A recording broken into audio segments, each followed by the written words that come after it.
Merci encore une fois de rester fidèle au programme.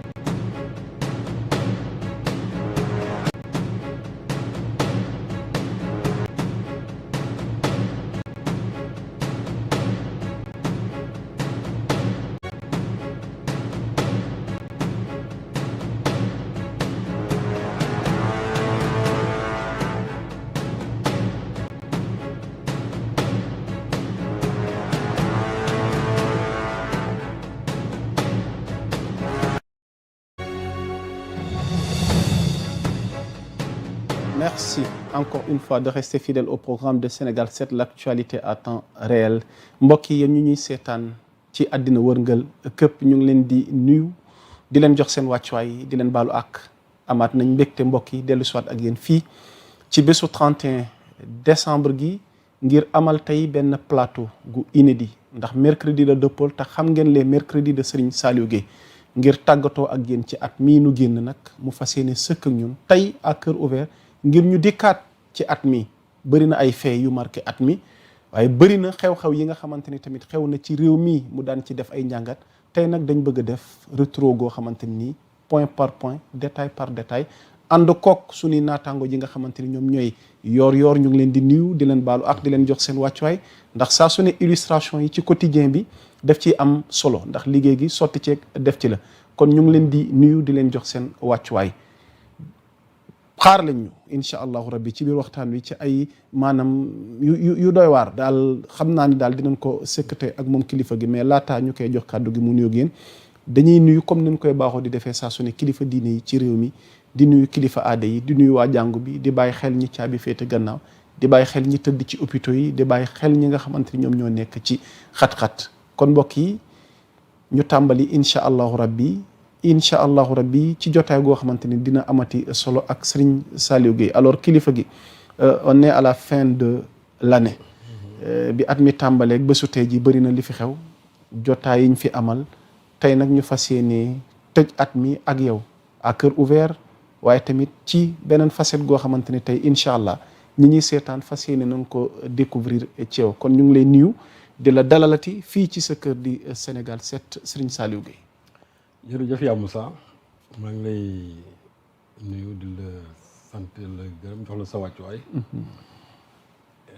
di gërëm aussi internet yi nga xam ne yëpp ñu ngi ñuy suivre à travers la plateforme Sénégal 7 di nuyu borom kër gi madame Ndiaye ñu ngi koy nuyu bu baax aussi di ko jox wàccuwaayam nuyu sama jarbaat tuuti vraiment di ko remercier ci taxawaay bi nga xam ne moom la am ci émission bi ak ñëpp ñi nga xamante ne ñoom ñooy liggéey fii ci Sénégal 7 du commencer nag di remercier vraiment tous les Sénégalais sénégalaises d'ici et de la diaspora ci seen disponibilité te aussi di vraiment di leen bal wax parce que ki nga xamante ne dafay bàyyi liggéeyam bàyyi itam yëpp ñëw toog di la seetaan kooku déjà amel nga ko parce que instant boobu peut-être mën na am ci yeneen activités yoo xamante ni mënoon na cee nekk donc ci loolu ñu ngi leen ci vraiment di leen ci balu ak di leen ñaanal yàlla aussi ci at mi nga xamante ne ci lañ jëm yàlla dafa leen ci vraiment tawfeex dafa leen ci wér-gu-yaram te lépp luñ ci bëgg ci lu baax rek yàlla na leen ko suñu borom defal ñun aussi di sant bu baax suñu borom parce que at mi ñu bëri wàññeeku nañ donc bu ñu toogee ba heure fii di mën a wax ak yéen loolu aussi mën naa ne privilège ci suñu borom ñaan yàlla aussi ñu fekk ko déwén yu bëree dëgg la te lépp li nga xamante ne moom la ñu bëgg ci réew mi yàlla na ko suñu borom def te ci lépp lu baax bien sûr macha allah alors Mamin defe naa kaddu ubbi googu amatina solo soxna tuuti yow moom kenn du yow émission bi sa émission la waaye xam naa vers la fin dinañ dikk ci yenn point yu bëri ndax bu jotaay wi yembee wala ngeen mën cee jot dafa am ñi nga xamante ni ñoom ñoo ne ca gannaaw daañu dëkk ci ñoom ndax it reconnaissance mënta ñàkk suñu jëmm yi ñoo fi toog waaye derrière suñu jëmm yi la ne ca gannaaw yàlla rek ci mat seede daañ ci dikk alors soxna tuuti defe naa sax man j'ai un petit problème un petit souci li tubaab di wax naan par où commencer fan laa war a tàmbali sax ak Serigne Saliou Gueye ci waxtaan wi tellement li xew ci at mi bëri na waaye nag ma bàyyi ko rek ngir ubbi rek xam naa laaj bu njëkk wi moom dafay doon ci at mi yi ci xew laataa ñuy ñëw ci yenn point yi sëñ Saliou at mi noo ko dundee ndax ñu ngi génn at mi di fas yéene dugg ci beneen at surtout nga nekk taskatu xibaar surtout tey nga yore benn quotidien bu incontournable ci taxawaayam ci landerneau médiatique bi sujet yi ñuy traité bëri na mais tey sa liggéey ak Sénégal 7 ci ses décryptages ci réaction yi ci taxaw seetlu yi du ñàkk bëri na fee yi nga xamante ni marqué na la ci at mi ñu bëgg ko ubbee waxtaan bi Serigne Saliou Guèye. waa di remercier encore une fois waa Sénégal 7 particulièrement yow ak Djibi Sarr bi nga xam ne moo yoroon émission bi. mu nekk émission boo xam ne ni bu am audience am vraiment tribune. dëgg la bu Sénégal yi bëri wax dëgg yàlla ñu nekk fii ak ñu nekk bitim réew di seetaan donc déjà loolu rek mën naa wax ne c'est déjà quelque chose parce que fépp foo xamee ne da nga fay toog pour mën a toog waxtaan askan bi. di leen wax yow li nga xalaat ci réew mi ñu ci bëri aussi di la déglu di ko jëfee. je crois que loolu déjà c'est déjà quelque chose. C'est vrai que at mi ça n'a pas été une année très très facile, ça se comprend. Parce que dafa am situation yoo xamante ni Sénégal daf ko vivroon at yi passé sous le régime du président Macky Sall. mu nekk loo xamante ne nii héritage bi dafa lourd. héritage bi lourd na dans la mesure où ñi nga xamante ne ñoom ñoo wuutu Macky Sall ci réew mi muy président Bassirou Diomaye Faye di le premier ministre Ousmane Sonko. ba ñu ñëwee li nga xamante ne moom lañ jàppoon ne moom la ñuy fekk ci réew mi. loolu dafa dépassé de loin li nga xam ne moom jàppoon nañ moom la ñu fekk ci réew mi. parce que boo ñëwee ci réew am say projection teg sa projet nga ñëw fi fekk fi loo xamante ni wute naag li nga xam ne ñoom moom lañ doon wax par les canaux officiels. loolu déjà dafay fausser lu bari ci li nga xam ne moom nga war a liggéey ci réew mi. exactement su may wax loolu mooy c'est surtout le problème de la dette bi nga xamante ne moom moo am fii Sénégal. au point que le FMI a serré quand même en tout cas vraiment la ceinture du Sénégal. ba boo xoolee 2 ans yëpp le Sénégal n'a bénéficié d'aucun programme venant du FMI. et cela n'a pas empêché aussi au Sénégal. de vivre. et de vivre aussi vraiment mieux sax que sous le régime de Macky Sall. parce que nit ñi foog nañ ne méttiwaay bi dina dépasser de loin fi nga xamante ne fa lañ jógee or soo xoolee tey ñi biñ ñëwee ak seen projet. teg projet bi découvrir cette dette cachée là nga xam ne dafa gën a yàq seen prévision lu bari. mais man jàpp naa ne ça a été une bonne chose dans la mesure où ça a permis au président Ousmane Sonko bien sûr au premier ministre Ousmane Sonko quand même de mettre en place benn plan boo xamante ni de redressement économique. ñu tuddee ko le PRES économique et social ñu tuddee ko le PRES. exactement plan boobu c'est surtout pour contrecarrer li nga xamante ne c'est-à-dire les contre-coups bien sûr de la dette bi nga xamante moom lañ hérité sous le régime de Macky Sall. donc loolu déjà c'est une chose maintenant PRES boobu li tax mu am solo mooy dafa nekk PRES boo xamante nii c'est sur un délai de 3 ans ñetti at. ba pare ñu war a indi en termes de mobilisation de ressources 5667 milliards en 3 ans lépp ñu fas yéene ko à 90% mu war a mën a jógee ci réew mi. léegi nag am na ay mesures yoo xam moom lañ jël. mesures yi yu ci bëri mooy dépenses publiques yi yu ci bëri dañ koy comprimer. réduire la comment dirais-je train de vie de l'État. ba pare une mobilisation des ressources en tout cas endogènes et en plus de cela aussi l'appui aux ménages. maintenant appui au ménage boobu dinaa si ñëw. parce que boo gisee ñu naan askan bi dañu sonnoon askan li koy gën a sonal mooy li nga xamante ne moom lay jëfandikoo chaque jour. ci dundam maanaam ci li muy lekk ci li nga xamante ne mooy jëm ci ndox li nga xam ne aussi moom mooy jëm ci courant or. régime bi ñoom ni ñu ko waxee woon loola bañ tegee plan de redressement bi déjà dañ cee jublu soo xoolee tey yàmmu sax amul benn denrée boo xamante ne nii bu nekk ci réew mi. ñu koy jëfandikoo tamul une baisse significative laa la wax lépp loo ci mën a jël muy ceeb muy diwlin. muy soble muy pomme de terre muy gaz amul lenn loo xam ne daal sénégalais ñu ngi koy jëfandikoo te amul une baisse loolu déjà mu nekk une chose. deuxièmement encore li nga xamante ne moom mooy jëm ci carburant bi bu yàggul rek dégg nga ne gasoil wàññi nañ ko essence pirogue bi wàññi nañ ko. super bi aussi yi nga xam ne day dem ci oto yi wàññi nañ ko donc mu nekkaat beneen jéego boo xamante ne nii dafay jëm ci li ñuy wax appui au ménage beneen bi nga xam ne moo ci topp mooy à partir du 1er janvier courant bi dinañ ko wàññi de 10%. donc nag boo analyser loolu lépp nga xamante ne plan de redressement bi wax dëgg yàlla am na loo xam mu ngi koy indi te li ci jaaxal ni ñoom dañu foog ne sax plan de redressement bi suñ ko indee day tax ñu yokk prix yi. or ñoom xam nañ fi nga xam ne fa lañ war a jëlee xaalis mais xam nañ aussi nan lañ war a def ba soulager ménager. Et je crois que c'est ça, c'est le coup que Ousmane Sonko quand même a réussi. Et je disais encore, sans appui d'un seul franc venant du FMI. Parce que soo xoolee Sénégal ren. am na 4 appels publics à l'épargne boo xam ne lancé nañ ko. depuis le mois de mars jusqu'au mois de décembre.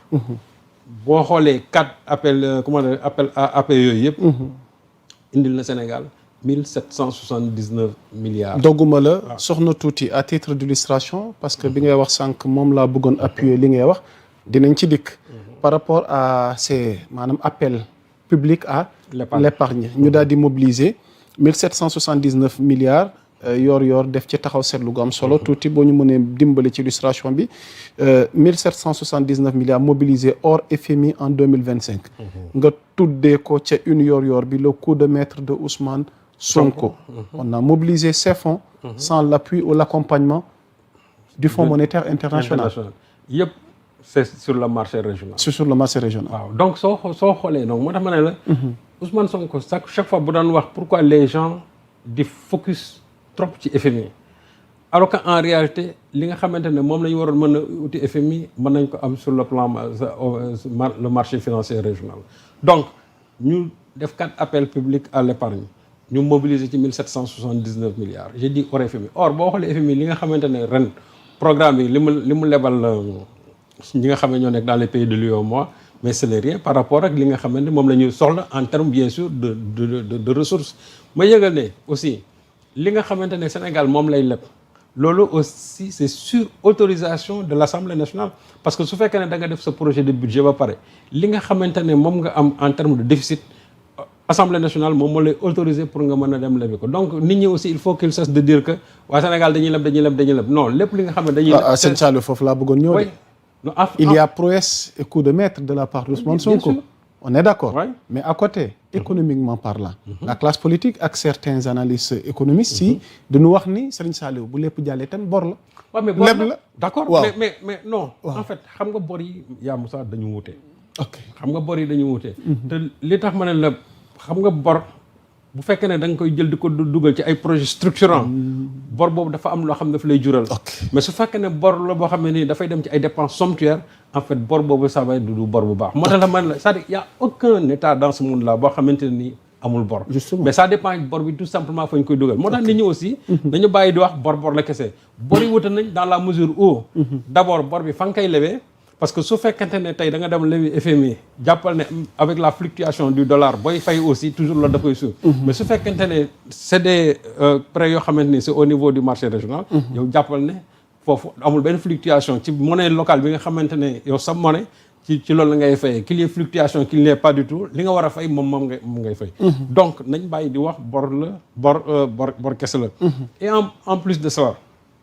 1779 milliards yi nga xam ne moom lañ mobiliser.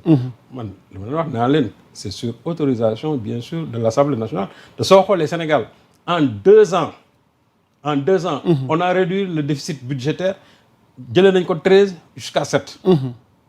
xam nga loolu déjà ça signifie que il y a des progrès par rapport bien sûr au remboursement même de la dette. parce que su fekkee ne déficit budgétaire bi réduire na ko quasiment presque de 6%. en 2 ans. mais vraiment c'est une prouesse économique. Ça signifie que malgré li nga xam ne moom la ñuy lépp mais le Sénégal est en train quand même de faire des prouesses économiques te li koy gën a firndeel mooy. mais li nga xam ne moom la ñu wàññi tous les produits de première nécessité yi nga xam ne moom la Sénégalais yi di jëfandikoo. produits yëpp wàññi na leen. et ça n'a pas empêché à l'État cette année-ci de faire de bénéfices de 33 milliards dans les dépenses publiques. donc loolu xam nga su fekkente ne Sénégal. am na loolu.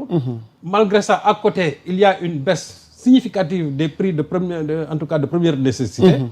mais loolu man jàpp naa ne Sénégal yi dañ ko rafetlu. su fekkante ne tey dañu waxoon ne ñun dañu ngi dem lebi. ba pare plan de redressement bi ñu teg ko ñu ne plan de redressement il faut ñu yokkaat prix yi. waaw non su boobaa dina métti Sénégal yi. or non seulement FMI lebaluñu teg nañ benn plan de redressement mais à côté non seulement on mobilise des ressources on fait comment dirais-je des bénéfices par rapport aux dépenses publiques.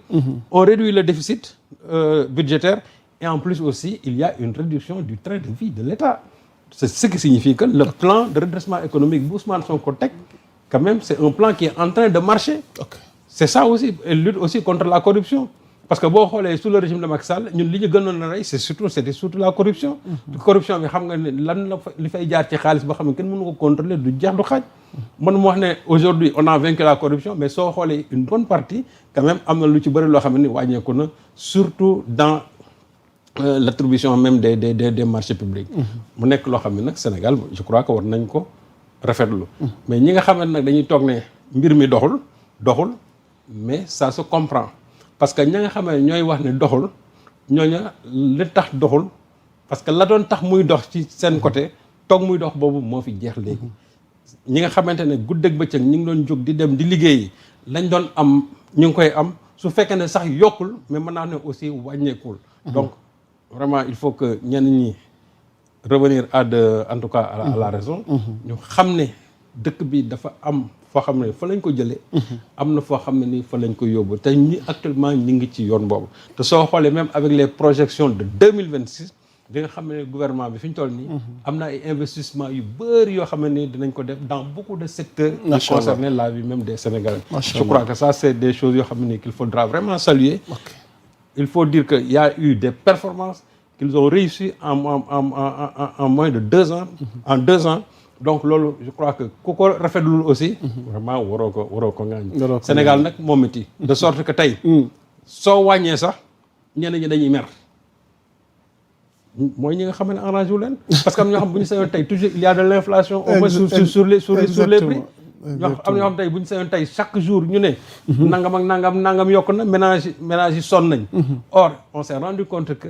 ménages yi vraiment on les a soulagés parce que li nga xam ne moom la ñuy jëfandikoo wàññi nañ ko et en plus de cela aussi boo xoolee même les bourses familiales yi nga xamante ne gelé woon nañ ko depuis un certain temps sous le régime de Macky Sall on a relancé encore avec ces bourses familiales là ce qui veut dire que c'est un gouvernement non seulement qui pense en tout cas au social mais en même temps aussi qui est en train de faire des prouesses au plan économique et je crois que le Sénégal loolu la ñu war a mën a saluer. Le social est en train de marcher l'économique aussi est en train de marcher. macha allah Serigne Saliou Gueye alors ñu ngi ba tey sur les faits marquants yi nga xamante ni mi ngi ci doon.